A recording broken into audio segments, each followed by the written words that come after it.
the HAWE Tech Podcast. Welcome to today's HAWE Tech Podcast. My name is Ralph, and I'm the Senior Specialist for Sales Enablement at HAWE Hydraulics. Our topic today is, do you know how much volume you can get out of a hydraulic accumulator and which parameters influence that? Since I don't know the answer to this, I've invited my colleague, Axel, who is a Key Market Manager at HAWE Hydraulics. Axel, welcome. Thank you very much for inviting me. I'm quite excited to do this podcast with you. I can tell you are just brimming with excitement. That's awesome.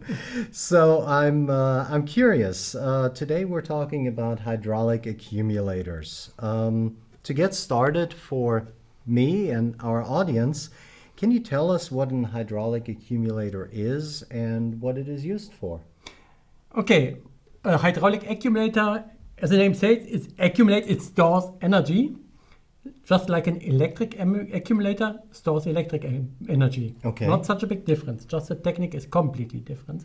However, the applications are quite numerous. Mm-hmm. So we often use the accumulators for providing peak flows into an hydraulic systems. That helps us to optimize the design of our systems. But there are other applications for accumulators as well. For example, leakage compensation or pulsation damper. The point is always hydraulic energy is either stored or released. So this is what the accumulator is doing. Okay, but how is this hydraulic energy stored? Now, as far as I understand, hydraulic energy means that you provide a certain volume at a certain pressure. Exactly. That's what we do. And in that case, the name leads a little bit in the wrong direction. What we do is not storing the hydraulic energy, but we are storing the energy of compressed gas, which is inside the accumulator.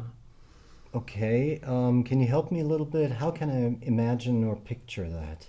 Okay. Just imagine some kind of vessel, and the vessel is divided into a gas side and an hydraulic side. Mm-hmm.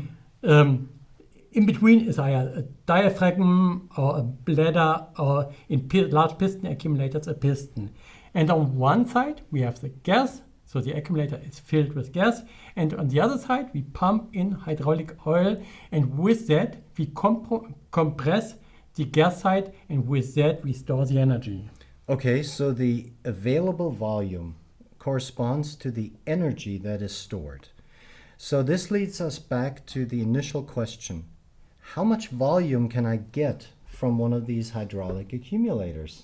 This is the interesting question which we quite often have to calculate actually for each new application that we have. In the beginning, the start is very simple. The larger the accumulator is, the more energy we can get out of it. And there's a wide variety of accumulator sizes. So in our product range, we have very small accumulators, just 13 cubic centimeter nominal volume, but we also have large piston accumulators with a volume up to 40 liter. Wow. Okay, so with a 40-liter accumulator, I can get close to 40 liters of volume, correct? No, unfortunately not by far. You must imagine the accumulator is already filled with gas. Mm-hmm. And now we start filling oil into that on the hydraulic side, and with that we compress the gas. So that is how we accumulate energy, correct? Exactly, that's how it works. But now we have to come to one specific point. We do not store or provide the volume at a constant pressure, but on a pressure range. So we have a maximum pressure and a minimum pressure, and in between this range, we provide the requested energy from the accumulator. Okay. You mentioned a range. Can you tell me what this pressure range is? Yeah, let's have an example. Please. So imagine a 1 liter accumulator. This is quite a typical size for our applications. And let's imagine a pressure range that we want to work in between 18 and 100 bar. Mm-hmm. So we want to get energy down to 80 bar, so we have to pre-charge the gas side with the pressure slightly lower than that because we don't want to completely empty the accumulator. So we will pre-charge it to, for example, 70 bar. Then we start filling the accumulator up to 100 bar, and the usable volume is between 180 and 100 bar. And now we come to the point from the 1 liter accumulator in this pressure range, we will get a volume of approximately 130 to 170 cubic centimeter. That means for larger accumulators between 13 and 17%. That's not really very much. I'm surprised. That raises some questions for me. The first, how do you calculate this?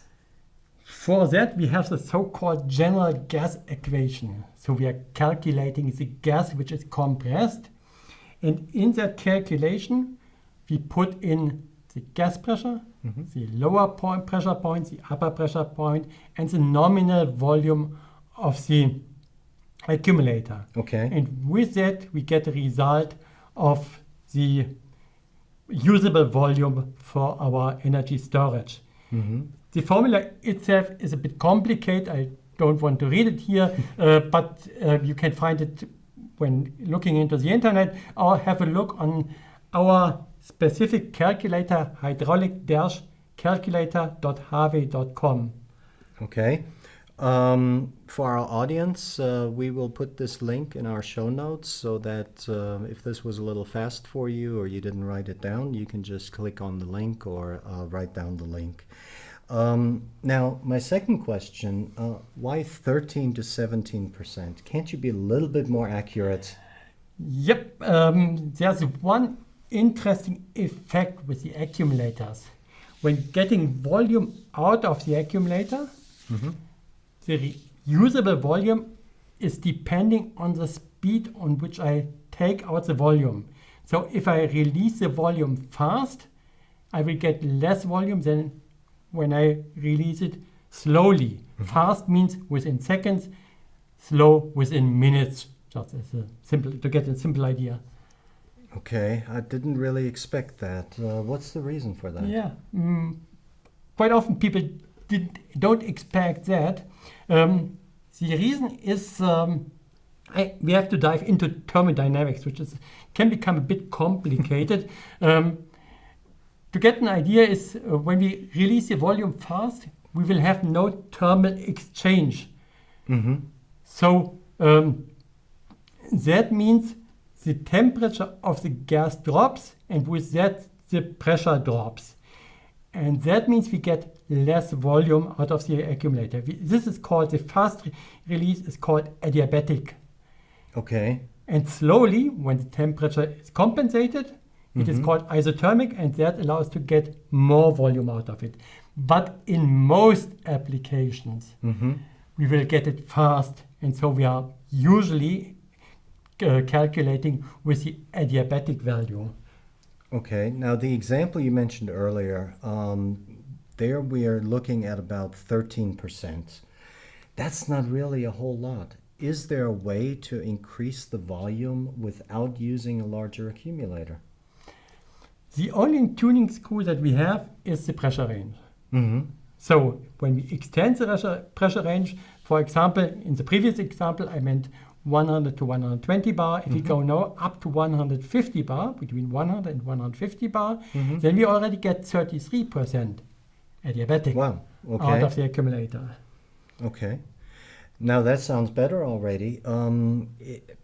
But the users, they usually don't want that wide a pressure range.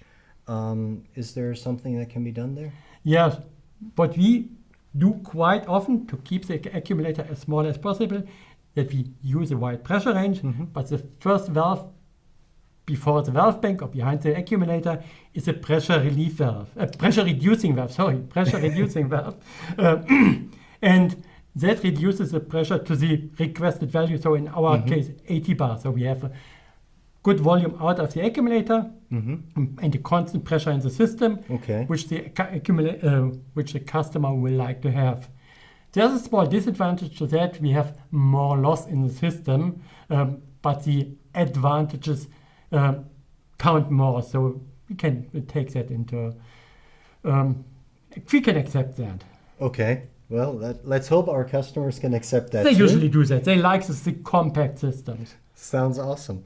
Then let me summarize for our audience a little bit what we have heard here. So the volume that can be taken from an accumulator is determined by the nominal size, the pressure range, and the discharge speed. So there are three factors that go into this.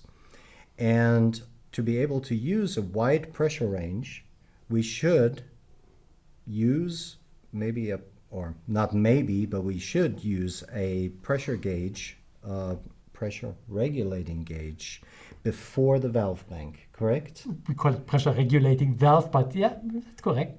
Okay. I'm glad you corrected me because I got that wrong. Okay. Now, is there anything else you would like to add for our audience, please? Yeah, maybe mention again the link, the calculation formula and other calculation formula can be found in the hydraulic calculator. We have the link in the show notes. Exactly. We'll have that in there. And we look forward to your comments and suggestions for future podcasts. We hope you enjoyed this podcast. Our email address is podcast@hawe.de. And we look forward to your suggestions. And I thank you, Axel, very much for being here today and explaining this interesting topic to all of us. Thanks a lot. It was a pleasure.